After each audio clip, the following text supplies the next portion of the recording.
Fans, we are back, and today's vid is going to be centered around what Billy Donovan has to do to improve this team this year, and what he has to do, like roster-wise, construction-wise, play-wise, and all the things he has to do this year. And my first big thing that Billy Donovan has to do is definitely development.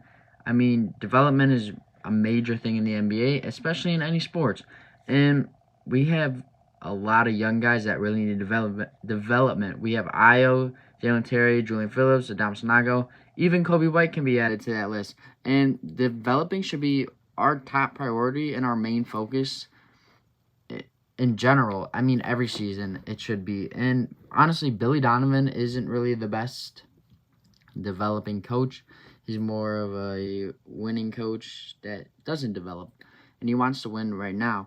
But he has to learn to develop, because these young players need to develop and kind of fit and learn how they can fit on an NBA court and learn their role.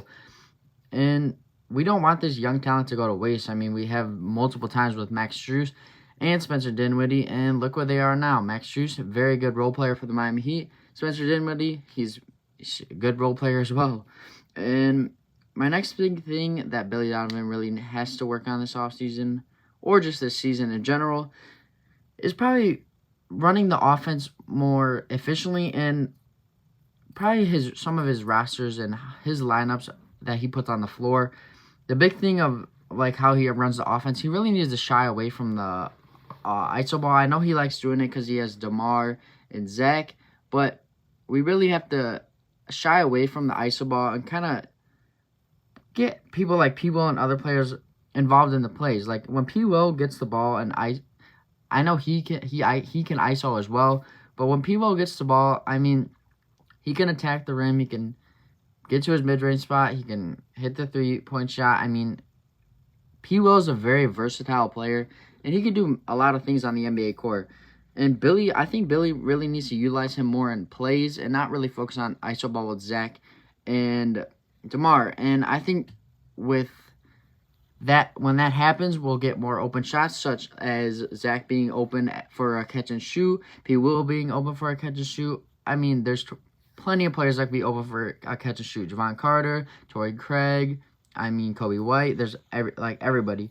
But with that being said, I think that the Bulls and Billy Donovan really need to look at what they have to do, especially with the lineups, because Billy Donovan loves small ball lineups, and I can see a 3-guard lineup coming off of the bench next season, which I said in my last video about Io. I think the Billy Donovan can run a 3-guard bench, and I think it could be Kobe White, AC, and Io DeSumo coming off the bench. Those three, and then Torrey Craig and Andre Drummond or Patrick Williams or whoever's playing that power forward spot.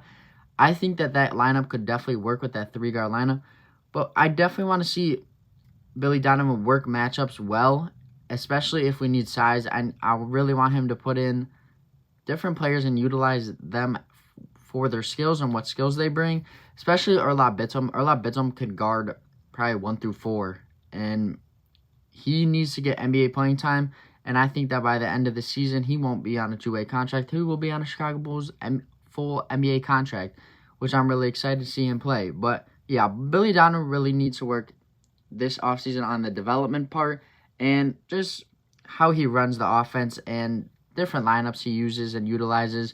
And I think they can be used different ways and configured different ways. But let me know what you guys think about that. Hit that sub button for more Bulls content. And you already know, guys, see Red Bulls Nation.